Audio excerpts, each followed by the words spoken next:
What would a holiday be without some Quartermain shenanigans? This is the Port Charles Podcast. Hello, GH fans. Welcome to the Port Charles Podcast. This is Eric, your host for this show.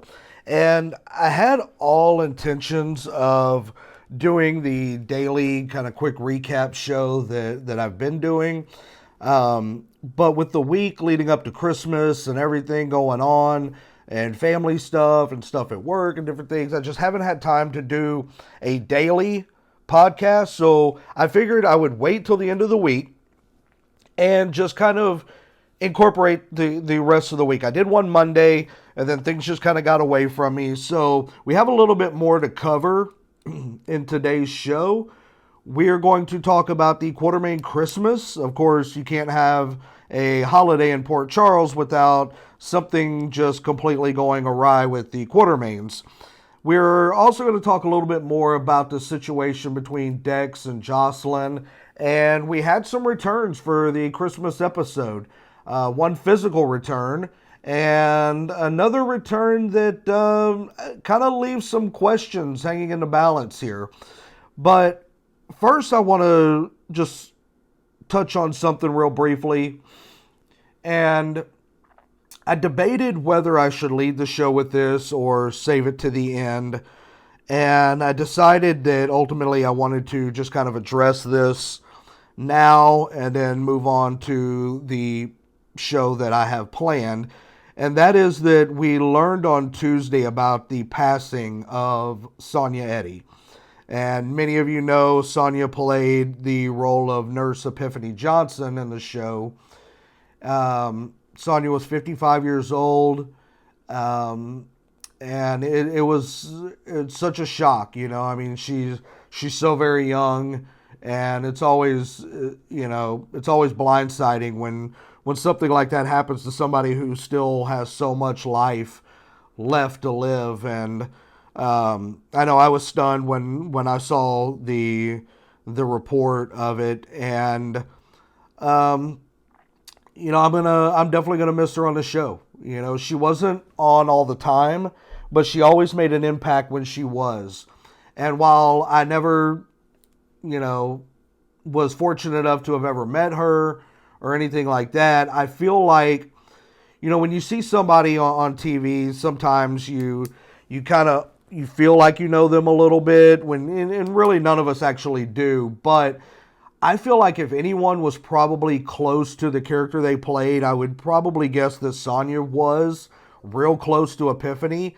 I think that she she seemed like she was probably a very loving, very giving person. But just like her character, she also kind of struck me as somebody who's not going to put up with crap from anybody. And it's definitely not going to be the same without her. Like I said, she wasn't on all the time, and over the years here recently, she's really been on less and less. And I don't know if that was her decision or the show's decision or whatever, but um, yeah, I'm definitely going to miss her. And of course, thoughts go out to her family at a time like this. Especially right before Christmas. It's always hard to lose a loved one, but to lose one this close to such a holiday like this, it's got to be doubly tough. So, um, my heart goes out to the Eddy family, and I wish them a lot of peace for this Christmas holiday and going forward. So, Sonya Eddy, you will definitely be missed. Okay. So getting back to kind of the remainder of the week, let's start with the Christmas, because that kind of seemed to be the theme for the week leading up to today's episode, the kind of the Christmas Day episode, and of course, it, the bulk of the entertainment really kind of centered around the Quartermain house. And I just have to say at first, like, I understand the Quartermain family is evolving. It's just really weird still to kind of see how Ned and Olivia are like the new Alan and Monica of the Quartermain family. I mean, there's not much left. I mean, the whole family, back in the day when I started watching, you had Edward and Lila, you had Alan and Monica, you had Emily, you had AJ, you had Reggie the butler, Alice, Cook, you never saw, but she was still a character. And it's just kind of weird to see how the family has evolved with the lack of remaining Quartermain characters. It seems like anybody associated with the family and related to the family is kind of a distant. You got Michael, who's a Corinthos. You got now Austin, who is Gatlin Holt is his name. I believe that's how it goes, Gatlin Holt. So you got kind of all these like offshoots of the Quartermain family, but no actual Quartermains left, which is sad. It's sad to see that this great family is basically kind of whittled down to 2 people now. And I also, and again, I don't know if this was the actors choosing, but how do you have this Christmas episode and not have Monica in it? Like, again, I don't know if this was a decision made by Leslie Charleston, where maybe she couldn't do it or just didn't want to. I mean, I can't imagine she wouldn't have wanted to. She loves being a part of the show. So I'm hoping that it's not a case of she wasn't able to, like, physically do it. Because otherwise, if you're a writer, you've got to put Monica on the show, even if it's for the Friday episode. You have to put her. She's part of the family, and to just say, "Oh, well, she wasn't feeling well, so she's not going to come down for everything." I don't know. To me, it just wasn't the same. You have to have Monica there for at least the Christmas Day episode. I don't know.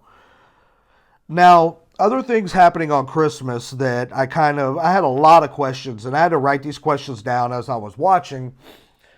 My first big question was, the roads were shut down in Port Charles. How were people able to travel so much? You had Liesl that got Maxie to the pier. You have Laura that got to Elizabeth's house.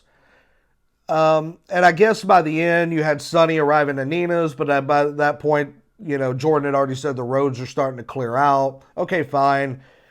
But people are moving around, and also, cars can't drive through this weather. They can't drive on these roads, but somehow Sasha and Britt can hop on a motorcycle and drive to the Quartermain house with no problem. Right? It's just, and I was fully expecting like the doors to bust open and the motorcycle to come in the house like Jason did years ago when he was becoming Jason Morgan.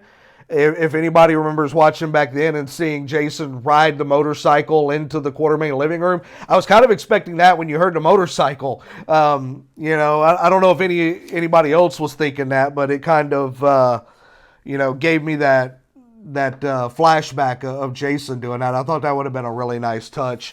My second big question for Christmas was, Maxie is going to Portland to see her daughter. We know, and it doesn't take a weather expert to come to this conclusion, but a lot of times in New York in the wintertime around Christmas, it snows, right? I mean, I don't think I'm going out on a limb here by saying that it snows a little bit in New York in the wintertime. Just saying. That's my educated guess on this. Why is Maxie waiting until Christmas Day to fly to the opposite end of the country? If she's so worried about her flight, they had to know the weather was coming, right? If you live in New York, I don't know this. I live in Texas. We had like 3 days of winter, and that was it. Like, in a week or so, it's going to be back in the 70s down here. It's insane. But if you live in New York, correct me if I'm wrong. When the snow's kind of coming in. There may be times where a snowstorm just comes out of nowhere. I'll concede to that. But generally, when you're going to have a bad snowstorm, I would think. How does Maxie not know this? And yet she chooses to fly out Christmas Day to go see her daughter. If that's me, I'm going in 2 days earlier. in case stuff like this happens. And I'm sorry, but to me, I understand this is television. I understand we need to watch and suspend our disbelief just a little bit. But spare me the whole thing of Maxie being grounded on this private plane at this airport. And it just so happens that Spinelli and Georgie are grounded at the same airport at the same time. Okay, I'm sorry. It was very sweet. It was very touching. It's just, that is so hard to buy. And I understand it's a soap opera. There's a lot of stuff on this show that is so hard to believe. But come on, man. He's flying from Portland. She's flying from Canada. And somehow they are grounded at the same airport. It's just, it's mind-blowing to me. Now, speaking of Spinelli, and by the way, I don't know who the actress is that they've gotten to play this grown-up Georgie, or not grown-up, but kind of this older Georgie. First of all, cute girl. But she really reminds me, and let me know if I'm the only one, she reminds me of the girl who played Maxie's sister Georgie, Lindsay Leatherman. Just in her face. I don't know. I don't know if they're related. I don't know, like, what's the deal? And I may look this up afterwards and go, oh, yeah, okay, maybe they're related or they're sisters or they're whatever. I don't know. But she really looks like her. So, I mean, to me, I think that's kind of cool. Like, even if they're not related in any way, the fact that they found this young girl, I hope they keep her. And I hope she's more a part of the show, because it would be nice to kind of see a new younger person come onto the show that they actually do something with. Now, the whole thing with Spinelli, and by the way, how cool was it that we got to see Ellie come back? Like, that was a really nice surprise to me. So that was one of the first surprises. That was the physical surprise return that I alluded to earlier. So Ellie came back for Christmas Day, and we find out that Ellie and Spinelli have split. And Ellie calls Spinelli on the fact that he has fallen in love with Maxie again. Now, he doesn't come out and say, yes, I have, but his dodging of the issue really kind of makes you think, okay, yeah, he has. And the fact that he wanted Maxie there so bad. What we find out, and I guess we don't really find out anything, but what we see at the very end, after Spinelli and Georgie have left, Ellie is sitting there by the Christmas tree, and she gets a phone call. And the phone call is from Dr. Griffin Monroe, who some of you probably know was on General Hospital, was with Kiki Jerome, and left Port Charles after Kiki was killed. There's an interesting dynamic there, because we've never known about Griffin and Ellie. Are they friends? Are they more than friends? Here's my take on this. And this is, again, from a guy's perspective. Judging the way Ellie looked when she got that call, and I'll go into detail. The smile, the blush, the biting of the lip. I look at body language a lot in situations, in business and life and things like that. Those are all signs from a woman that she is into the guy she's talking to. So I don't know if Ellie and Griffin are only friends or if they're seeing each other, but Ellie is definitely digging Griffin. Hopefully this is something that they'll show us going forward. This is kind of a neat little twist we didn't expect. Hopefully it's not one of those things where she gets the phone call, it's from Griffin, and then we don't see or hear about it ever again. Because then it's like, okay, you're teasing us with something and then there's no payoff. You got to have a payoff in this. But either way, it was a really cool twist at the end of the episode. I love seeing Ellie back on. I wish they would bring her back full time, but I understand with her character being in Portland, unless she were to move back, and at this point she has no reason to, if her and Spinelli have split up. So it was just nice. It was nice seeing her back for an episode or two. But yeah, that whole thing with the phone call from Griffin at the end, that was a nice surprise. That was a nice little twist. So speaking of new couples, and I know I keep talking about this on a regular basis, but Dex and Joss, couple of things here. One, of course, Dex shows up when Joss is stranded on the side of the road. The writers are pushing this too hard. The fans are going to end up rejecting this pairing because of this. You have to let it build naturally and organically. You can't have every time Joss is in trouble, Dex is right there. Every time Joss does something, Dex is right there. Every time Dex is somewhere, Jocelyn shows up. You keep doing that over and over again, and the fans are going to feel like you're forcing it down our throat. At that point, we are going to reject it. No matter how good it may be written, no matter how well it may come up on screen. It's just natural instinct to reject something that you feel is being forced on you. They need to let this play out naturally. You've brought this to a good sizzle. There is some sizzle there. It's burning. You need to lower the flame now. Step back. Let them come together naturally. And the people will embrace it more. So that would be kind of, if I could give advice to the writers, that's what I would do with these two. I don't think that's going to happen. They're going to keep forcing them into situations and forcing them to be at the same place at the same time. And it's just, I don't like that way of writing. I think you slow burn to something that you really want to last. Look at Sonny and Carly.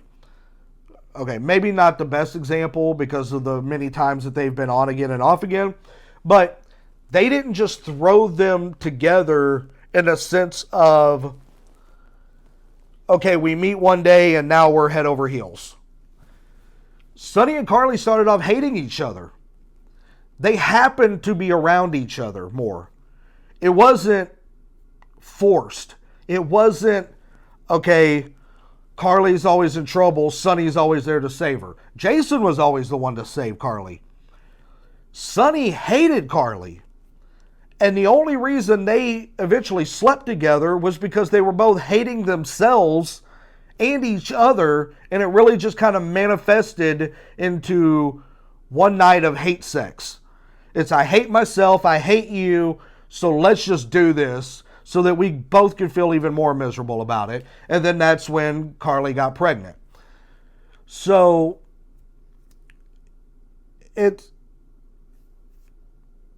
I would take a step back on Dex and Jocelyn if I'm writing. Hopefully they do. Probably won't.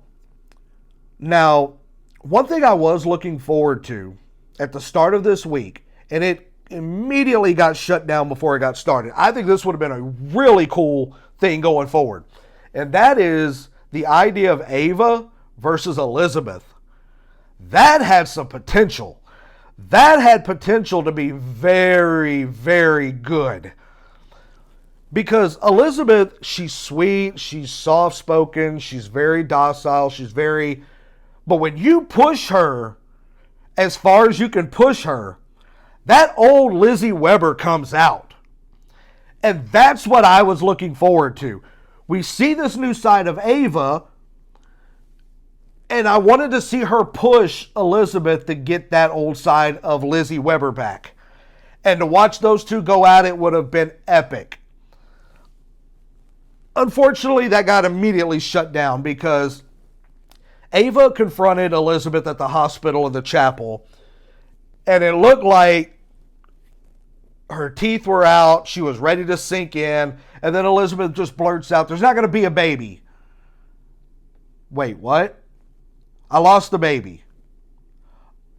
Oh, okay. Well, I'm sorry. And Ava even says later on, now I kind of feel bad for her. I mean, it's like, I wanted to hate her. I wanted to go after her. I wanted to make her pay, but she just lost a baby. That's, as a woman and a mother, you kind of feel for, not just a woman and a mother. Anybody feels for anybody who's ever lost a baby, but even if you hate somebody, if you find out that something bad has happened to them, you're kind of like, if you're, a rational, compassionate human being, you feel bad for that person. Like, there's been people over the years where I have extremely disliked, and if something bad happened to them, I'm like, okay, I can put that aside for a while because I hate that you've gone through that. I wouldn't want that for anybody. And that's kind of how Ava felt. Nobody bothers to question how convenient this is or how quickly all this happened. You just found out you're pregnant. 2 days later, you found out you lost the baby. What? Nobody questions this? Nobody is like connecting these dots and going, wait, that doesn't make much sense. Not saying it can't happen. Not at all. But for somebody as smart as Ava to just go from, I hate you, you're mine, I'm going to get you, you're going down, you're going to pay for this. Oh, you lost a baby? Oh, geez, I'm sorry, Elizabeth. Okay, cool. I guess I'll back off now. Yeah, good luck with that.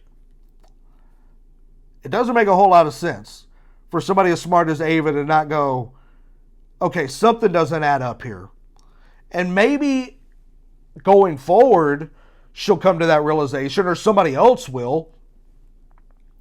I'm hoping anyway. But it would have been really cool to see Ava and Elizabeth kind of go toe-to-toe back and forth with each other for a while and see if we got some of that badass Lizzie Weber back that she had when she was a teenager. So anyway, that was kind of it, folks. I mean, there wasn't a whole lot going on this week. It was just the lead up to Christmas. And then we got the Christmas Day episode, which I thought it was a really good week. I thought there were a lot of sweet moments. I really liked the kinder, softer, gentler Liesl Obrecht. I dig that side of her when she's showing love and compassion to people. When she walked through the door at Elizabeth's house with the mistletoe hanging over her head, I thought that was extremely just an entertaining little, blurb of a scene right there. I like that side. I like Britt. I like that she's not so snarky and hateful and just bitchy to everybody, and it's sad that it took facing her own mortality to come to that conclusion. I think everybody should try to be as good to people as they possibly can at all times. So I'm praying that, she's not leaving the show. I haven't read anything, so I'm not just playing dumb here. I really, I've read a couple of spoilers and comings and goings of people, but hers is not one that I've heard or read about. So I'm naively bliss right now. What do they say? Ignorance is bliss. Yeah, I'm naively bliss right now at the hope of Britt staying around, because Kelly Thiebaud is such a great actress. I love her. She is amazing on this show, and I hope she's not someone that they would think to get rid of, because I think she has so much potential going forward, that she could be a leading person on this show for many years to come. I think she's that good of an actress, and I don't know, but I like this new side of Britt. I like the Liesl. Getting to see Maxie was always a plus. Didn't get to see Willow much this week, but that's okay. I got a Maxie fix and I got an Elizabeth fix, so I'm a happy guy. So anyway, folks, thank you so much for tuning in. Sorry this episode ran a little long, but I was covering several days worth of stuff, and then of course, the news at the top of the show about the passing of Sonia Eddy, and what that means to me, and I'm sure many of you as well. So, folks, if you're hearing this before Christmas, I want to wish everybody a very Merry Christmas. I hope you have amazing moments with your family and your friends and all your loved ones. I'm very much looking forward to mine. My Christmas season so far has been extremely amazing. I've created so many great memories with my family over the last month, and I hope you all do as well. Come back next week. We'll be right back at it again. Thank you so much. This is the Port Charles Podcast.